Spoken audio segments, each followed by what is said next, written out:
देशातील अश्वशौनिकांची पंढरी म्हणून ओळख असलेल्या सारंगखेडा येथील चेतक फेस्टिवल 21 डिसेंबरपासून सुरुवात होतोय। देशभरातील घोडे व्यापारी चेतक फेस्टिवल मधील घोडे बाजारात घोडे विक्रीसाठी दाखल होत आहेत। व्यापाऱ्यांची संख्या लक्षात घेता जवळपास 5000 पेक्षा अधिक घोडे विक्रीसाठी दाखल होतील असा अंदाज व्यक्त करण्यात आलेला आहे।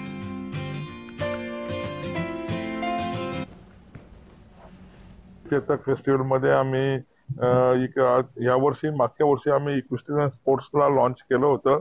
या वर्षापासून इक्विस्टेरियन लीग सुरू केलेली आहे, premier league, Chetak equine premier league म्हणून, आणि त्याच्या माध्यमातून जवळपास 8 ते 10 टीम्स याच्यामध्ये सामील होतील आणि प्रो कबड्डी सारखं आम्ही त्याची एक सुरुवात करतो।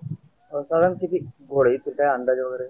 साधारणतः 2-2.5 पर्यंत घोडे येण्याची शक्यता आहे आणि आमच्या वेगवेगळ्या कॉम्पिटिशन साठी किमान 600 ते 800 घोडे येतील।